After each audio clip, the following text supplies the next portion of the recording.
آج ہماری گفتگو کا عنوان ہے فضائل ماہ رمضان، یعنی جو مبارک مہینہ ہمارے پاس تشریف لایا ہے اس کی عظمت اور فضیلت کا بیان ہوگا۔ رمضان المبارک بہت عظمتوں اور شانوں والا مہینہ ہے۔ رمضان المبارک اللہ تعالیٰ کی عظیم نعمتوں میں سے ایک عظیم الشان نعمت ہے۔ رمضان المبارک کی ایک ایک ساعت اتنی بابرکت ہے کہ باقی 11 مہینے مل کر بھی اس کی ہم سری اور برابری نہیں کر سکتے۔ اس مہینے میں اللہ تبارک و تعالیٰ کی طرف سے انوار و تجلیات کا ایک سیلاب آتا ہے اور اس کی رحمتوں کی موسلادھار بارش برستی ہے، لیکن بدقسمتی سے ہم اس کی قدر و منزلت سے واقف نہیں ہیں، کیونکہ ہماری ساری محنت اور جد و جہد دنیا کے لیے ہے۔ اس کی قدر وہ لوگ جانتے ہیں جن کی سوچوں کا محور آخرت اور موت کے بعد کی زندگی ہو۔ رمضان المبارک وہ مقدس مہینہ ہے جس میں قرآن پاک نازل ہوا، اور یہی وہ مہینہ ہے جس کا ذکر قرآن میں آیا اور کسی اور مہینے کا ذکر قرآن پاک میں نہیں ہے۔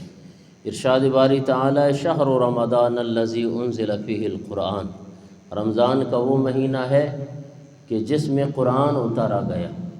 تو اس آیت سے ثابت ہوا کہ ماہ رمضان کا قرآن کے ساتھ خاص تعلق ہے، اسی لیے اس میں قرآن پاک کی تلاوت کثرت سے ہوتی ہے۔ نبی رحمت صلی اللہ تعالی علیہ وسلم اس مہینے میں جبریل علیہ السلام کے ساتھ قرآن پاک کا دور کیا کرتے تھے۔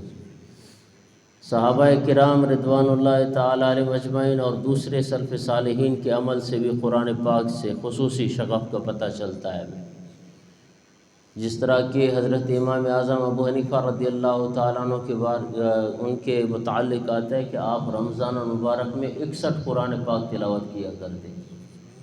آج تو ہم تراویحوں میں صرف ایک قرآن پاک سن لیں تو آدھے جو ہے نا ہمارے تھک جاتے ہیں، آدھے جو ہے نا بس پھر وہ آنا چھوڑ دیتے ہیں، پھر 27ویں کو یا پھر جو ہے نا پھر اس سے 1-2 دن پہلے آ جاتے ہیں۔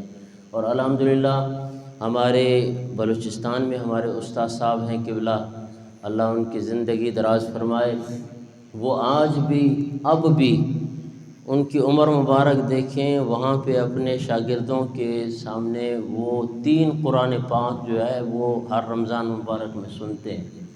ایک تراویحوں میں قرآن پاک پڑھا جاتا ہے، اور ایک جو ہے نا تہجد میں قبلہ استاد صاحب قرآن پاک سنتے ہیں، اور ایک شبینے میں قرآن پاک سنتے ہیں۔ تو رمضان میں یہ رمضان کی برکتیں ہیں، بندہ اس میں بڑھ چڑھ کے اللہ تبارک و تعالیٰ کی جو ہے نا وہ عبادت میں قرآن پاک کی تلاوت میں گزار دے۔ تو یہ رحمتوں والا مہینہ ہے جس کے بارے میں رمضان المبارک وہ مہینہ ہے جس میں رحمتوں کا نزول ہوتا ہے، مغفرت اور بخشش عطا ہوتی ہے، بندہ مومن کو جنت کی بشارت ملتی ہے، اور وہ پاک اور صاف ہو کر جنت کا مہمان بن جاتا ہے۔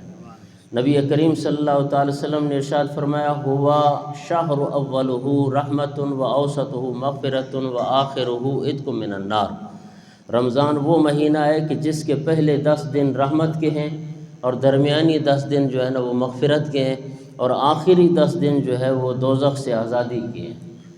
اور یہ رمضان المبارک صبر کا مہینہ ہے، کیونکہ روزہ دار سارا دن بلکہ سارا مہینہ صبر کرتا ہے، شدید بھوک اور پیاس پر صبر کرتا ہے، کوئی گالی دیتا ہے تو صبر کرتا ہے، کوئی جھگڑنا کرتا ہے تو بھی صبر کرتا ہے، کوئی فحش گفتگو کرتا ہے تو بھی صبر کرتا ہے، شیطان کے بہکاؤں پر صبر کرتا ہے۔ اسی لیے رمضان مبارک کا ایک نام شہر الصبر بھی ہے، یعنی صبر کا مہینہ۔ اور حضور نبی کریم صلی اللہ علیہ وسلم کی حدیث پاک ہے کہ سم شہر الصبر وسم کل شہر 3 ایام، صبر کے مہینے یعنی رمضان مبارک کے روزے رکھو، اور ہر مہینے 3 روزے رکھا کرو، جن کو ایام بید کہتے ہیں، جن کی بہت بڑی فضیلت ہے۔ یہ 12ویں 13ویں 14ویں کا جو ہے نا وہ روزہ غمخواری کا مہینہ ہے، یہ وہ سخاوت اور غمخواری کا مہینہ ہے۔ یہی وجہ ہے کہ نبی رحمت صلی اللہ تعالی وسلم کے مہینے میں سخاوت کے دریا بہا دیتے تھے۔ حضرت عبداللہ ابن عباس رضی اللہ تعالیٰ عنہ فرماتے ہیں نبی کریم صلی اللہ علیہ وسلم خیر کے کاموں میں تمام انسانوں سے زیادہ سخی تھے۔ آپ کا دریائے سخاوت رمضان مبارک میں اس وقت بہت جوش پر ہوتا جب جبریل امین علیہ السلام آپ سے ملاقات فرماتے، رسول اللہ صلی اللہ علیہ وسلم ان کے سامنے قرآن پاک کی تلاوت کرتے اور وہ رسول اللہ صلی اللہ علیہ وسلم کو قرآن سناتے۔ کیا وہ لمحے ہوں گے کہ حضور صلی اللہ علیہ وسلم قرآن پاک سنائیں اور جبریل علیہ السلام قرآن پاک سنیں۔ سبحان اللہ۔ فَإِذَا لَقِيَهُ جِبْرِيلُ كَانَ رسول اللہ صلی اللہ علیہ وسلم اجود بالخیر من الریح المرسلہ۔ جب حضرت جبرائیل علیہ السلام آپ صلی اللہ علیہ وسلم سے آ کر ملتے تو آپ خیر کے کاموں میں بارش برسانے والی ہواؤں سے بھی زیادہ سخی ہوتے تھے۔ ہمیں بھی نبی کریم صلی اللہ تعالی وسلم کی سنت پر عمل کرتے ہوئے اس مہینے میں دل کھول کر مسکینوں اور غریبوں پر خرچ کرنا چاہیے اور اپنے غریب رشتہ داروں اور پڑوسیوں کا خیال رکھنا چاہیے۔ اور یہ وہ بابرکت مہینہ ہے جس کے بارے میں نبی کریم صلی اللہ تعالی وسلم نے ارشاد فرمایا کہ اس مہینے میں آسمان کے دروازے کھول دیے جاتے ہیں اور ان سے رحمتوں اور نعمتوں کا نزول ہوتا ہے، جہنم کے دروازے بند ہو جاتے ہیں اور گناہ گاروں کی قبروں پر دوزخ کی گرمی نہیں پہنچتی۔ اسی لیے مسلمانوں میں یہ تصور ہے کہ رمضان میں عذاب قبر نہیں ہوتا، شیطان اپنی آل و اولاد سمیت جو ہے نا وہ قید ہو جاتا ہے۔ اس کی برکتیں آپ خود دیکھتے ہیں کہ ویسے اگر ہماری صبح کی نماز میں ایک دو بندہ ہو تو اللہ کے فضل و کرم سے شیطان جو بند ہو جاتا ہے تو اللہ توفیق دے دیتا ہے ہمارے مسلمان بھائیوں کو پورا رمضان جو ہے وہ فجر کی نماز باجماعت پڑھتے ہیں۔